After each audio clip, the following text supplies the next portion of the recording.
Hello and welcome. We're here in the European Parliament in Strasbourg for a joint debate on the Polish news site Biznes.pl and EuroparlTV, the television channel of the European Parliament.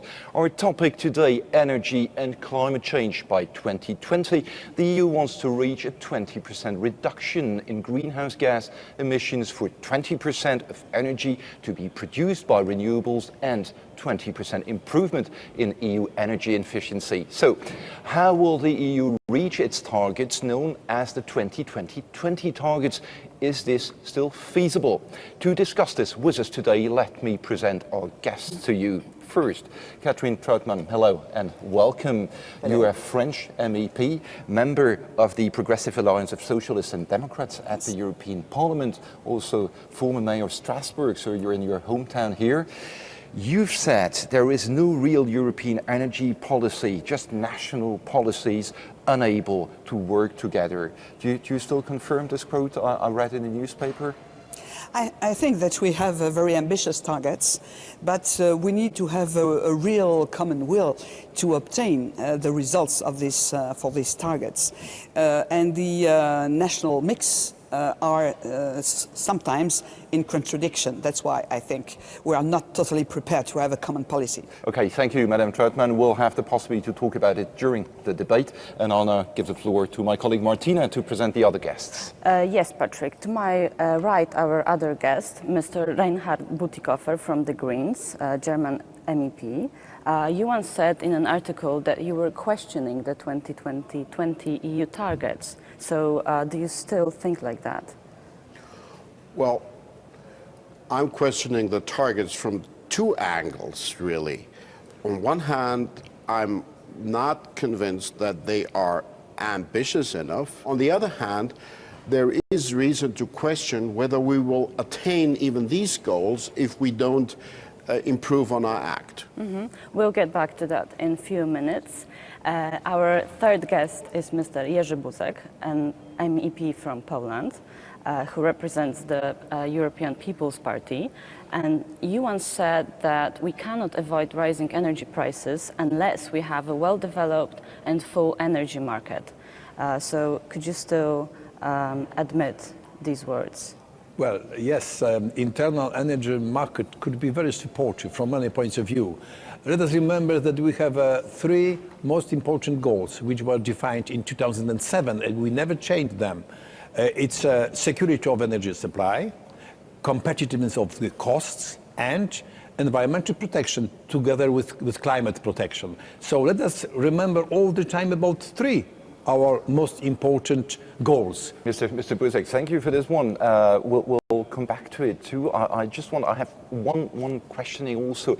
Poland, for example, seems to be pushing for extracting coal in future to satisfy energy demand. So I would also like to ask to Martina, is this really true? Is this the way some people in Europe have the impression Poland is setting everything on coal, on shale gas, things like that? It's the view sometimes we have. Is this true, Martina? Well, indeed, many politicians in Poland tend to think that way. However, it's not exactly what all people in Poland think. And before we start our debate, I'd like to present you a short video which we shot in Warsaw just a few days ago. We asked the people in the streets about their opinion on the EU targets proposed by the EU, the 2020 targets. So let's take a look. Myślę, że powinniśmy się w pewnym stopniu dostosować, ponieważ wiadomo, że zależy nam na tym, żeby środowisko uratować, żeby te emisje gazów obniżyć. Cały świat, który produkuje najwięcej CO2, tego nie przestrzega. Ma to zasadniczo głęboko w poważaniu. Stan Zjednoczone i Chiny. Jestem w ogóle przeciwny tej Unii i tych ich, że tak powiem, kryterium, jakie one narzucają po prostu na nasz kraj. Widzicie, co się dzieje, chyba wszyscy widzą, co się dzieje. W zimę mamy wiosnę. Kwestia ocieplenia klimatu jest jak najbardziej chyba teraz aktualna i to wszystko wskazuje na to, że właśnie przez CO2. To jest po prostu wymysł na potrzeby przemysłu, który dzięki temu więcej sprzedaje, tak? Z jednej strony jest to bardzo ważna sprawa, dlatego chcemy dbać o środowisko, a z drugiej strony jest to problem ze względu na to, że hamuje rozwój gospodarki, ponieważ kraje uprzemysłowione mają już odpowiednią technologię i gotowe fabryki, które potrafią redukować tą emisję, a my jednak nie. So, promotion of renewable energies and energy efficiency are the main ideas on the table to reach a reduction of 40% of greenhouse gases in 2030. But is it actually realistic? Mr. Buzek, could you comment on that?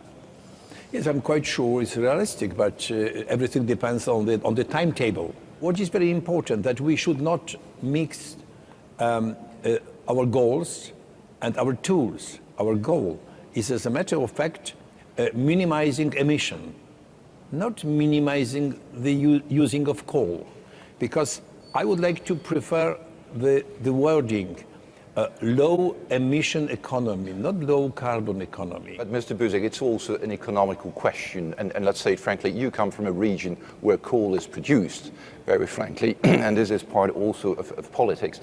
If you were coming maybe from a city or region where there is absolutely no coal, you would maybe not talk the same way, do you?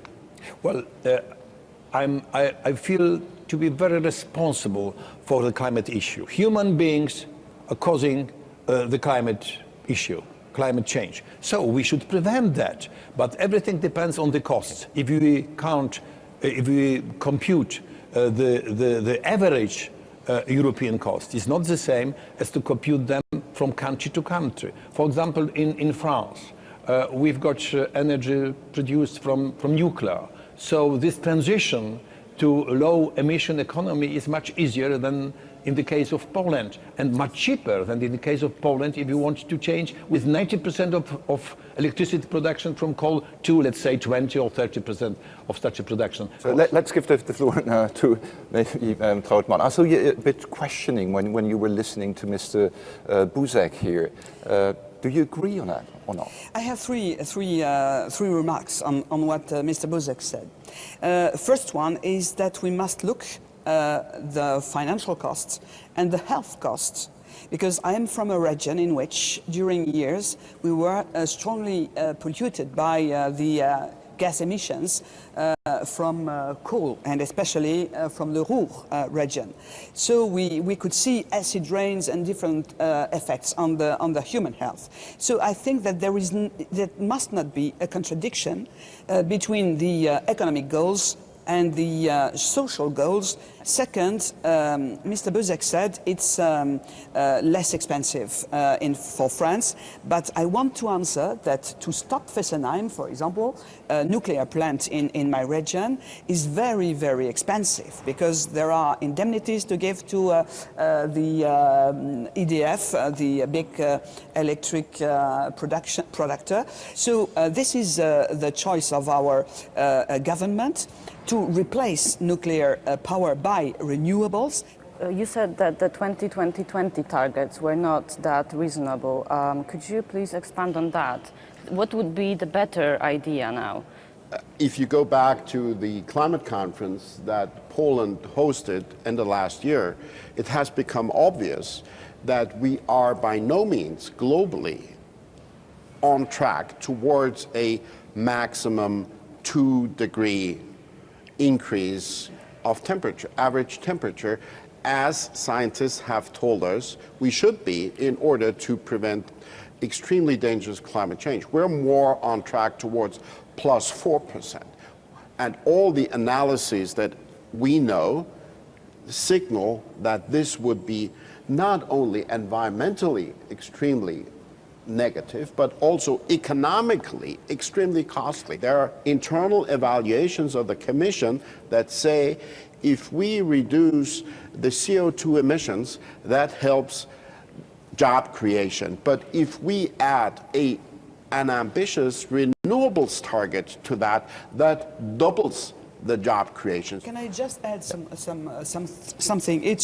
We have the ambition to have a guarantee of energy security for each country. So one of the conditions to succeed is the solidarity between countries. Some of our countries are not in the same situation, and we must take in consideration their situation, because we must not give more problems to their economy in the moment. With just two short arguments. A, I agree with the general point of solidarity.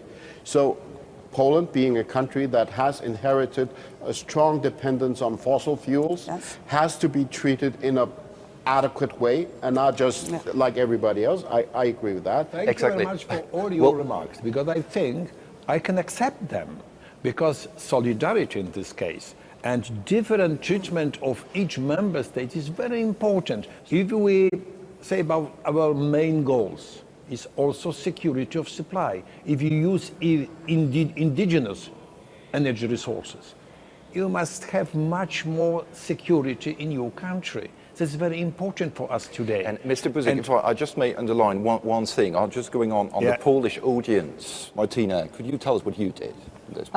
We did a poll in the internet. We asked our users about their opinion of energy. Which kind of energy should Poland develop right now, within the next 10 years, let's say. And we had more than 30,000 answers to that. And that's the result. If you look at it, the first one, the source of energy people prefer is the green energy, which is surprising because many politicians in Poland tend to promote the shale gas right now. Are you surprised by this poll? Of course, to change to renewables in few years is impossible, but step by step. First 15%, 20, 25 is possible, of course, it's necessary because it's also indigenous energy resource. If we could develop our shale gas production with all the environmental protection rules, which is very important, all the environmental protection rules, we could also have something like transition period, much easier transition period from this energy mix to energy mix with less emission. And going back to your question of health, you are absolutely right. We could overcome the problem of acid rains. Mr. Buzek, I have to stop you there because we will run out of time.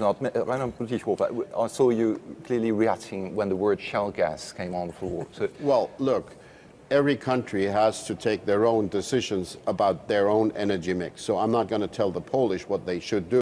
I only note as a fact, that the support for shale gas in Poland is decreasing, particularly in the countryside where people are having second thought. And I'm noting as a fact that major investors that thought it would be a good business are moving out of Poland because they have done their calculation again. So we should maybe not invest too much on that. On the other side, again, my challenge to the Polish side would be just one core issue. Regarding the preferences of the Polish public, at least the Polish government should refrain from blocking a renewables goal for 2030. And as we speak, the French government and the Danes and many others and the Germans are asking for such a goal, and Poland teams up with Mr. Cameron blocking that. That could be at least a contribution for mutual agreement. I can also agree with you. I can support your point of view. That is a pity we cannot extract so easily shale gas in Poland, because it would be great for our transition period and also for our security of supply, if we say about gas supply. I would like to say that efficiency is obviously fantastic for each of us. We should fight for efficiency. And efficiency with even support scheme, because support scheme for efficiency and for end-use efficiency, energy savings is absolutely obvious for all of us. So do you agree in the case of renewables, efficiency goal? And in the case of renewables, it's quite different, because we can say renewables are very costly. In different member states, we have different support scheme. And so, really costly. This is up to you. Go on. Wind is not costly anymore. Onshore wind is not costly anymore. The nuclear power, maybe that's the alternative source of energy. And here we have an interesting situation, because Germany resigns from nuclear power right now, but France doesn't. It's, as you mentioned, a very important part of your energy supplies. So why do you think nuclear power is the right source, and why do you think it isn't? We think that nuclear is not a renewable energy. It's a low carbon energy. So this is the difference.